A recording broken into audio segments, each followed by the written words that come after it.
नमस्कार दोस्तों, मैं हृदय मिश्रा आप सभी का स्वागत करता हूं डिकोड एग्जाम के इस डेली करंट अफेयर्स प्रोग्राम में। कैसे हैं आप सभी लोग? आई होप आप सभी लोग अच्छे होंगे और अपनी पढ़ाई को बहुत ही बेहतर ढंग से कर रहे होंगे।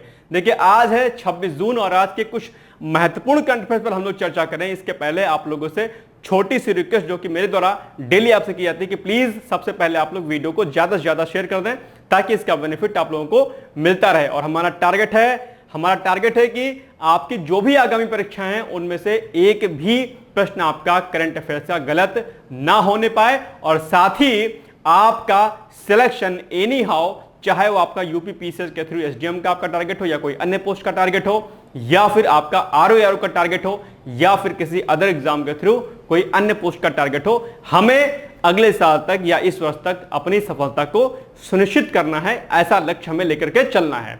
तो ठीक है, अब हम लोग आते हैं अपने टॉपिक पर। और इसके पहले आप लोगों से प्रश्न हमने पूछा था लास्ट वीडियो में, जिसका उत्तर आपको कमेंट बॉक्स में जाकर के करना होता है। लास्ट वीडियो में हमने आपसे एक प्रश्न पूछा था कि वर्ल्ड फूड डे मनाया जाता है, कब मनाया जाता है। 4 ऑप्शन हमने आपको दिया था। आप लोगों ने, सभी लोगों ने इसका सही उत्तर दिया है। आप सभी लोगों को इसके लिए बेस्ट ऑफ लक है। कुछ लोगों ने डिटेल्स में इसका उत्तर दिया था, उनको भी बहुत सारी बधाई कि आप लोग डिटेल्स में अपने उत्तर को देते हैं, मुझे बहुत खुशी मिलती है। अब आज का जो प्रश्न होगा वो हम लोग वीडियो के लास्ट में देखेंगे और पिछले वीडियो का उत्तर क्या हो जाएगा, यानी कि वर्ल्ड फूड डे जो मनाया जाता है वो कब मनाया जाता है। तो वो मनाया जाता है दरअसल आपका 16 अक्टूबर अर्थात 16 अक्टूबर को विश्व खाद्य दिवस यानी कि वर्ल्ड फूड डे मनाया जाता है। आपके एग्जाम के लिए ये प्रश्न क्या है, इंपॉर्टेंट है, कई बार पूछा गया, आगे भी पूछे जाने की संभावना इसमें बनी रहेगी। चलिए अब हम आते हैं आज के पहले करंट अफेयर्स पर। पहला हमारा करंट क्या है कि हाल ही में कोयला मंत्रालय ने भूमिगत कोयला गैसीकरण के लिए भारत की पहली पायलट परियोजना का शुभारंभ कहां पर किया है, यह आपको बताना है। ठीक है, और इसके पहले कोयला की बात आ गई है तो आपको बता दूं कि दरअसल कोयला की खदानें कहां कहां पर हैं, उत्पादक राज्य कौन सा है। ऐसे प्रश्न आपके एग्जाम में ज्योग्राफी वाले सेक्शन में पूछे जाते हैं, तो आप लोग इस टॉपिक को दरअसल ज्योग्राफी वाले पोर्शन में पढ़ लीजिएगा। आपके पास जो भी किताब होगी, चाहे महेश सोनवाल की होगी, चाहे आपके पास माजिद हुसैन की होगी या फिर परीक्षा वाणी की बुक होगी, जहां से भी टॉपिक ये आपको मिलेगा कोयले वाला, ठीक है, उसको तैयार कर लीजिएगा। साथ ही साथ में मिनरल्स जितने भी होते हैं, मिनरल्स वाला टॉपिक भी आप लोग जो है क्या कर लीजिएगा, तैयार कर लीजिएगा। ठीक है, तो ये आपका टास्क है। आज का टास्क नंबर क्या है आपका, फर्स्ट है कि आपको इसको रेडी करना है। ओके, तो ये अभी इसका जो उत्तर होगा वो क्या होगा, इसका सही उत्तर हो जाएगा आपका ऑप्शन नंबर बी। इसका क्या हो जाएगा, राइट आंसर हो जाएगा। आइए हम लोग इसकी व्याख्या देखते हैं। तो हाल ही में कोयला मंत्रालय ने भूमिगत कोयला गैसीकरण के लिए भारत की पहली पायलट परियोजना का शुभारंभ कहां पर किया है, झारखंड में किया है। ध्यान रखिएगा, ठीक है। चलिए अब आगे देखते हैं हम इसमें कुछ पॉइंट कि क्या कुछ इसमें इंपॉर्टेंट फैक्ट है आपके लिए।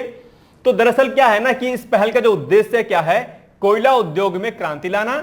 इसके लिए मूल स्थान पर कोयला गैसीकरण का उपयोग करके, देखो ये पॉइंट ध्यान रखना, किसका उपयोग करके, कोयला गैसीकरण का उपयोग करके इसे मीथेन, हाइड्रोजन, कार्बन मोनोऑक्साइड और कार्बन डाइऑक्साइड जैसी मूल्यवान गैसों में परिवर्तित करना है।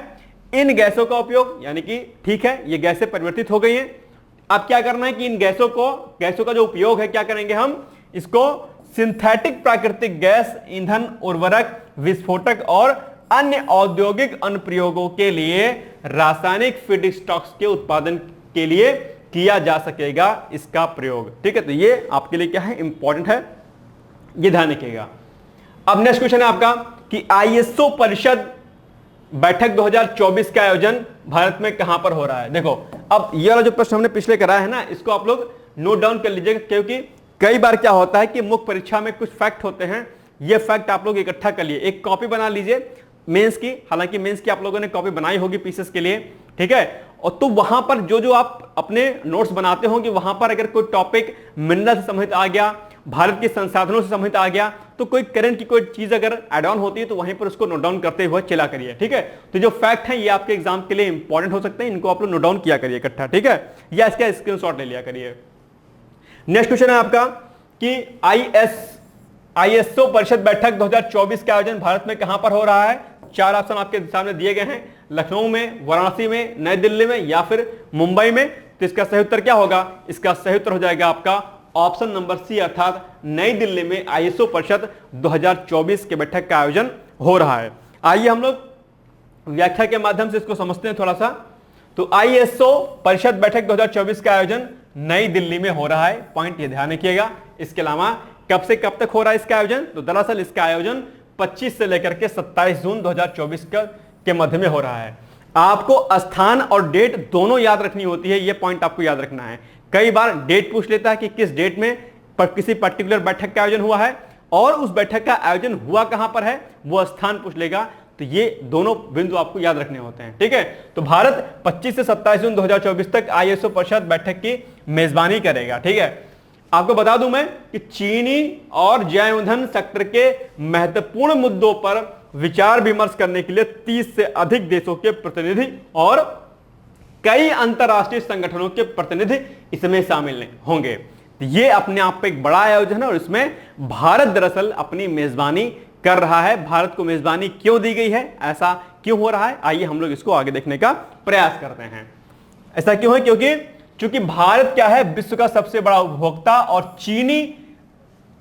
चीनी का दूसरा सबसे बड़ा क्या है, उत्पादक है। इसलिए आईएसओ परिषद ने भारत को 2024 के लिए संगठन का अध्यक्ष क्या है, नामित किया था, और इसी की मेजबानी में इस वर्ष इस बैठक का आयोजन हो रहा है। जो थीम है इसकी बैठक की, यानी कि विषय है, वो क्या है, चीनी एवं जैव ईंधन उभरते परिदृश्य। ये इस वर्ष का क्या है, थीम है, याद रखिएगा इसको। इसके अलावा अगर हम लोग थोड़ा सा बात करते हैं अंतरराष्ट्रीय चीनी संगठन यानी कि आईएसओ के बारे में, कि अंतरराष्ट्रीय चीनी संगठन की जो बैठक की मेजबानी भारत कर रहा है उसके बारे में जानते हैं थोड़ा सा। तो अगर इसके मुख्यालय की बात करते हैं, यानी कि इसके हेडक्वार्टर की बात करते हैं आईएसओ की, यानी कि अंतरराष्ट्रीय चीनी संगठन के हेडक्वार्टर की बात करते हैं, तो कहां पर है वो, लंदन में है। आपके एग्जाम में प्रश्न यहां से पूछ सकता है।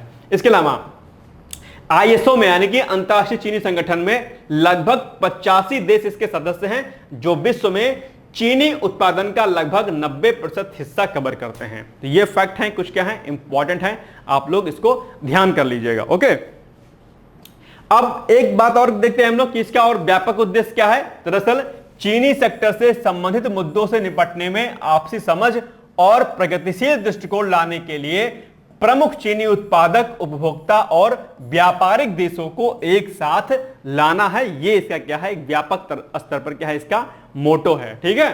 इसके अलावा आईएसओ जैव ईंधन विशेष रूप से इथेनॉल पर भी क्या कर रहा है, काम कर रहा है, क्योंकि गन्ना विश्व में इथेनॉल उत्पादन के लिए दूसरा प्रमुख फीड स्टॉक है। ये फैक्ट आप लोग दरअसल क्या करिएगा, जो है अपने कॉपी में नोट डाउन कर लीजिएगा, ठीक है। इथेनॉल पर कई बार प्रश्न आपके एग्जाम में पूछा गया है, तो आप लोग इथेनॉल के बारे में एक बार डिटेल्स में देख लीजिएगा कि इथेनॉल क्या होता है, इसका क्या कुछ उपयोग हो सकता है, और इथेनॉल कहां कहां से प्राप्त होता है, ये भी आपको पता होना चाहिए, ठीक है। ये मैं बताऊंगा नहीं, आपका टास्क है, इसको पढ़ लीजिएगा गूगल से। चलिए नेक्स्ट क्वेश्चन है आपका कि हाल ही में किस देश के द्वारा भारत को मिराज 2000 लड़ाकू विमान बेचने की पेशकश की गई है, ये आपको जो है बताना है, ठीक है। आपके 4 ऑप्शन दिए गए हैं, अमेरिका, कतर, फ्रांस और जो है डी रूस है। इसका सही उत्तर हो जाएगा आपका बी, यानी कि कतर हो जाएगा। ये पॉइंट आप ध्यान रखिएगा। तो हाल ही में कतर के द्वारा भारत को 12 सेकंड हैंड मिराज, ठीक है, 2000 लड़ाकू विमान बेचने की पेशकश की गई है। ये पॉइंट आपको ध्यान रखिएगा। और मिराज जो ये है, इसके बारे में हम लोग थोड़ा 2-4 पॉइंट देखते हैं। तो दरअसल ये फ्रांस के द्वारा निर्मित किया गया था, ये पॉइंट आपको ध्यान रखना है। इसके अलावा सुपरसोनिक लड़ाकू विमान है, ये अधिकतम गति कितनी है, 2.2 मैक की है। और इसके अलावा क्या कुछ और फैक्ट है इसमें, तो इसमें फैक्ट है कि भारतीय वायुसेना द्वारा 1985 में इसे शामिल किया गया था, ठीक है। और जिसे क्या नाम दिया गया था, जिसे नाम दिया गया था वज्र को। और साथ ही साथ में कारगिल युद्ध कब हुआ था, 1999 में, यानी कि 1999 में इसका इस्तेमाल किया गया था, यानी कि कारगिल में भी इसका इस्तेमाल किया गया था। और इसका इस्तेमाल कब किया गया था, जो पाकिस्तान के बालाकोट में जो एयर स्ट्राइक हुई थी, वहां भी इसी का इस्तेमाल किया गया था। तो इसलिए यह प्रश्न आपके एग्जाम के लिए क्या है, इंपॉर्टेंट है। चलिए आगे बढ़ते हैं हम लोग। 43वें विश्व चिकित्सा और स्वास्थ्य खेलों का आयोजन कहां पर भी हाल ही में हुआ है। आपके 4 ऑप्शन दिए गए हैं, जर्मनी, अमेरिका, फ्रांस या फिर ऑप्शन नंबर डी नेपाल। बताइए फटाफट इसका उत्तर क्या होगा। तो इसका सही उत्तर होगा आपका ऑप्शन नंबर सी, अर्थात फ्रांस में अभी 43वें विश्व चिकित्सा और स्वास्थ्य खेलों का आयोजन हुआ है। और करीब करीब 32 जो है क्या कहते हैं पदकों को उसने हासिल किया है। तो आइए हम लोग डिटेल्स में इसकी व्याख्या देखते हैं तो 43वें नंबर याद रखिएगा। 43वें नंबर क्या था, कई बार क्रम पूछ लेता है कि किस नंबर का कोई पर्टिकुलर खेल था या कोई बैठक थी, तो क्रम आपको याद होना चाहिए।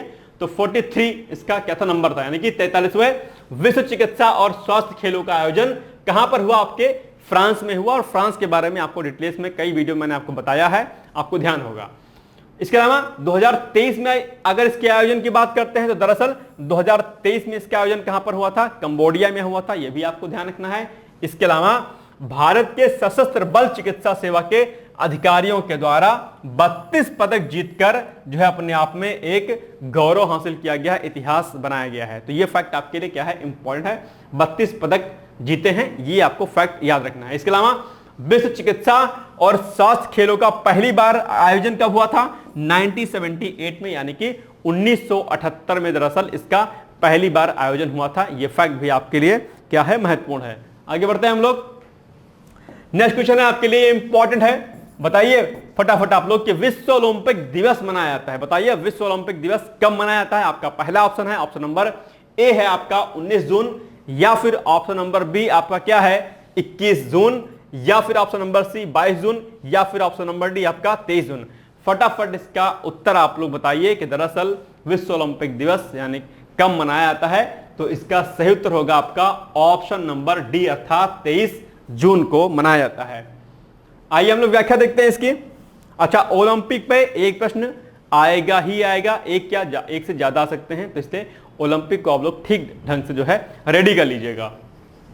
तो प्रतिवर्ष 23 जून विश्व ओलंपिक दिवस मनाया जाता है, 23 जून को, ठीक है, याद रखिएगा 23 जून। अब 23 जून क्यों है डेट इंपॉर्टेंट, क्योंकि 23 जून 1894 यानी कि 23 जून 1894 को अंतरराष्ट्रीय ओलंपिक समिति की स्थापना हुई थी। तो इसलिए डेट 23 आपके लिए इंपॉर्टेंट है, और इसी डेट को जो है अंतरराष्ट्रीय ओलंपिक दिवस मनाया जाता है। ठीक है, अब प्रश्न आपके एग्जाम में यह भी पूछ सकता है कि बताइए अंतरराष्ट्रीय ओलंपिक समिति की स्थापना कब हुई थी। तो आपको तुरंत उत्तर देना है 1894, 23 जून 1894। शुरुआत की बात करते हैं तो कब हुई थी, 23 जून 1948 को ओलंपिक खेलों की शुरुआत हुई थी। और उद्देश्य क्या है इसका, उसका उद्देश्य है खेल के जरिए आगे बढ़ने और सीखने की प्रेरणा लेना है। ये खेलों का क्या है, उद्देश्य है। अगर हम लोग बात करते हैं कि भारत ने पहली बार इसमें पार्टिसिपेट कब किया, तो दरअसल भारत ने पहली बार 1900 में पेरिस ओलंपिक में भाग लिया था। और ओलंपिक खेल 2024 के आयोजन कहां पर होगा, तो यह होगा आपका पेरिस में। यह फैक्ट आपको याद रखना है। साथ ही साथ में भारत 2036 के ओलंपिक खेलों के लिए अपनी दावेदारी प्रस्तुत करने की बात कर रहा है।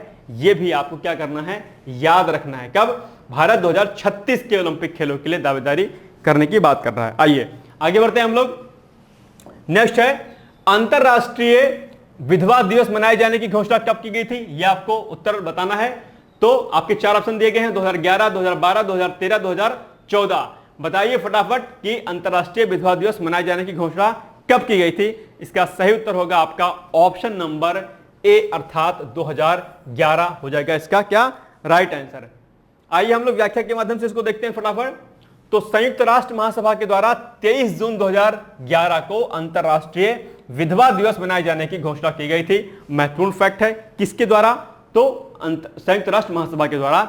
यह प्रश्न भी पूछ सकता है कि किसके द्वारा, तो संयुक्त राष्ट्र महासभा के द्वारा। उद्देश्य क्या है इसका, उसका उद्देश्य है विधवाओं की स्थिति को विशेष पहचान दिलाने के लिए। आपको पता होगा कि भारत जैसे देश में, इनफैक्ट कई अन्य देशों में जो है विधवाओं की स्थिति बहुत ही खराब है, और कई सारी भ्रांतियां हैं, कई सारे अंधविश्वास है विधवाओं को लेकर के, जो विडोज होती हैं कि आप इनके सामने अगर पड़ जाओगे तो ऐसा हो जाएगा, वैसा हो जाएगा। लोग जो है उनसे दूरी बना के रखते हैं, उनको किसी जो है कार्यक्रम में, किसी शुभ कर्मों में, शुभ कार्यों में उनको पार्टिसिपेट नहीं करवाते हैं। ये हमारे देश की, हमारे समाज की बहुत बड़ी जो है विडंबना है, और मुझे लगता है इस अंधविश्वास से जो है दूर होना चाहिए। ठीक है, किसी के साथ कोई ट्रेजेडी हो जा रही है, किसी के साथ कोई घटना घटित हो जा रही है, तो इसका मतलब ये बिल्कुल नहीं हो जाता है कि वो व्यक्ति सही नहीं है या वो व्यक्ति अशुभ हो गया। इस मानसिकता के साथ जो लोग जी रहे हैं, उन्हें इनसे बाहर आना चाहिए, और सभी को जीने का हक है, सभी को सभी शुभ कर्मों में पार्टिसिपेट करने का भी हक है। मुझे जो है लगता है कि इससे हमें बाहर आना चाहिए। आप लोग युवा हैं, अगर ऐसी चीजें आपके सामने आती हैं तो आप लोग इसका विरोध जरूर करिएगा। सभी महिलाओं को बराबरी का हक मिलना चाहिए। ठीक है, ध्यान रखिएगा।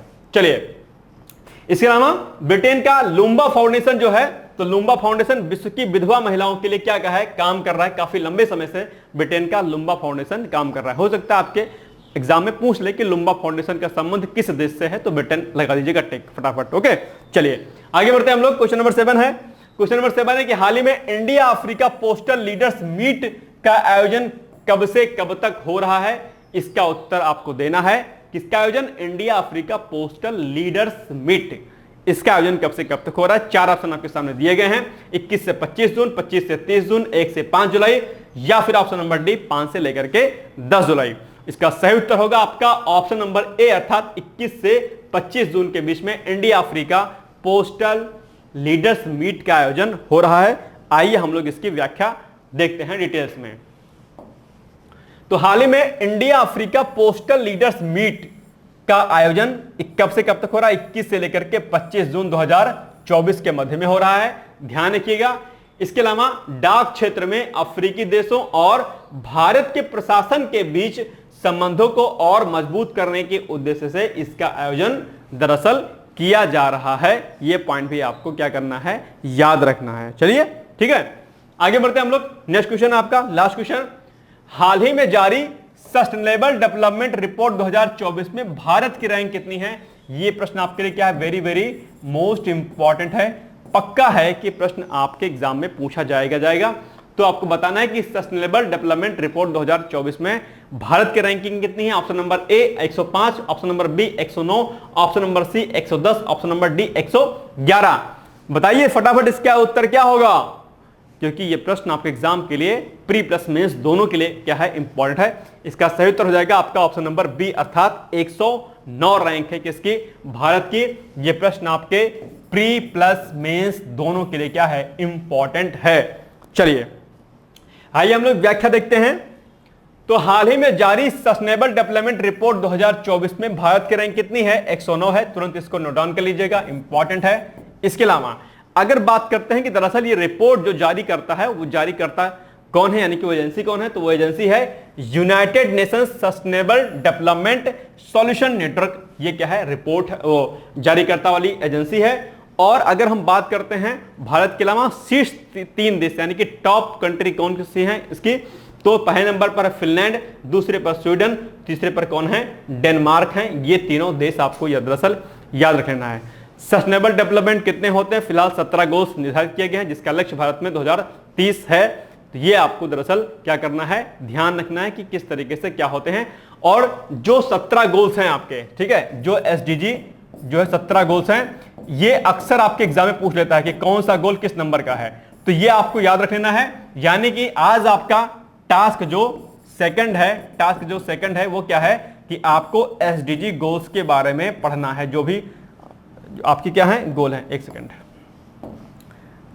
जो एसडीजी गोल है, ठीक है 17, ठीक है, इसको आपको डिटेल्स में पढ़ना है, प्री के पॉइंट ऑफ व्यू से भी और मेंस के पॉइंट ऑफ व्यू से भी। सस्टेनेबल डेवलपमेंट क्या होता है, ये क्यों जरूरी होता है, इसके 17 जो गोल्स हैं वो कौन कौन से हैं, इनका लक्ष्य कब तक पूरा करने के लिए निर्धारित किया गया है, ये सारे बिंदु आपको पढ़ना है। ये आपका टास्क सेकंड है आज का। मैं बार बार कहता हूं कि मेरे करंट अफेयर्स को आप लोग डेली करते रहिए। जितना आपको मैं कराता हूं डायनामिक पोर्शन, स्टैटिक पोर्शन भी आपका कंप्लीट होता रहता है। साथ ही साथ में आप सिर्फ और सिर्फ, मैं बार बार कहता हूं कि 15 दिन आप करंट अफेयर्स कर लीजिए और फिर पीवाईक्यूज को लगाइएगा। 15 से 20 दिन मेरा करंट अफेयर्स फॉलो करिए, फिर पीवाईक्यूज को लगाइए, फिर आप देखिएगा कि कितने प्रश्न आपके जो है जीएस के स्टैटिक पोर्शन वाले आपके कवर हो जाएंगे। बस आप करते जाइए। साथ ही में जो मैं टास्क आपको डेली देता हूं, उन टास्क को आप करते जाइएगा। यकीन मानिएगा आपके बहुत सारे टॉपिक आपके आराम से 1.5-2 महीने में क्लियर हो जाएंगे।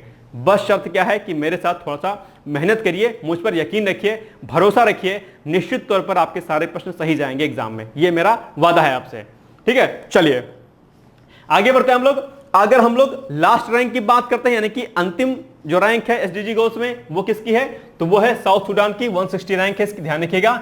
और अगर हम लोग अन्य देशों की रैंकिंग की बात करते हैं, तो उसमें जो महत्वपूर्ण देश है ब्राजील, ठीक है, ये क्या है, ब्राजील की रैंक कितनी है, 52 है, और ब्राजील ब्रिक्स का भी एक सदस्य क्या है, सदस्य देश है। भूटान की 61 रैंक है, मालदीव की 67 है, और चाइना की 68 है। तो ये भी आपके लिए इंपॉर्टेंट है, ये ध्यान रखिएगा। चलिए आगे बढ़ते हैं। अब क्या है आपके लिए आज का प्रश्न है जिसका उत्तर आपको कमेंट बॉक्स में जाकर के देना है। मुझे पूरी उम्मीद है कि इसका उत्तर आप लोग जरूर देंगे। तो प्रश्न क्या है कि ओलंपिक खेल 2024 का आयोजन कहां पर होगा? 4 आपके ऑप्शन है, बहुत ही आसान है इसका उत्तर। पेरिस में होगा, या नेपाल में होगा, या न्यूयॉर्क में होगा, या फिर इनमें से कोई नहीं। इसका सही उत्तर आप लोग कमेंट बॉक्स में जाकर के दीजिए। मुझे उम्मीद है कि आप इसका उत्तर जरूर देंगे। चलिए अब आते हैं हम लोग जो है मेंस यानी कि मुख्य परीक्षा के अभ्यास प्रश्न पर। तो आपको बताना है यानी कि इसका उत्तर आपको घर पे लिखना है, प्रैक्टिस करनी है कि 1857 यानी कि 1857 की क्रांति के असफलता के प्रमुख कारणों का उल्लेख कीजिए। यानी कि 1857 की जो क्रांति हुई थी वो असफल क्यों हो गई थी, इसके क्या कुछ महत्वपूर्ण कारण थे, ये आपको दरअसल लिखना है। और ये प्रश्न क्या है आपके एग्जाम के लिए इंपॉर्टेंट है। सामान्य अध्ययन प्रथम प्रश्न पत्र में ये टॉपिक है मॉडर्न हिस्ट्री का, और यहां से प्रश्न आपके 1857 यानी कि 1857 की क्रांति से आपके प्री में भी बहुत सारे प्रश्न पूछे जाते हैं। तो ये टॉपिक प्री प्लस मेंस दोनों के लिए क्या है, इंपॉर्टेंट है। इसको रेडी कर लीजिएगा। तो ये था हमारा आज का महत्वपूर्ण वीडियो। मुझे लगता है कि वीडियो आपको पसंद आया होगा। प्लीज वीडियो को ज्यादा से ज्यादा लोगों को शेयर कर दीजिएगा। छोटी सी रिक्वेस्ट मेरी आपसे यही है। कल मिलेंगे एक नए सेशन के साथ। तब तक आप लोग पढ़ते रहिए, मस्त रहिए, व्यस्त रहिए। आपको एक सूचना और दे दूं कि बस जल्द ही आप लोग के बीच में मैं सीसैट की क्लास भी लेने वाला हूं। यानी कि सीसैट के जो पीवाईक्यूज होंगे उनको मैं कराऊंगा, उसको भी करते रहिएगा। सीसैट मैंने आपको बताया था कि जो मैंने आर्टिकल कराया था कि सीसैट आपके लिए क्या है, बहुत ही महत्वपूर्ण है। तो सीसैट को आपको इसके बिल्कुल नहीं करना है। आज से हम लोग वीकली एक एक पेपर करेंगे या दो पेपर करेंगे, जैसा भी होगा। बस आप आराम से उसको करते जाइएगा और अपने नोट्स बनाते जाइएगा। आपका सीसैट नहीं रुकेगा, ऐसी मुझे पूरी आशा है। ठीक है, फिर मिलेंगे कल एक नए वीडियो के साथ। तब तक आप लोग पढ़ते रहिए, मस्त रहिए, व्यस्त रहिए। All the best. Thank you so much. Bye bye, take care.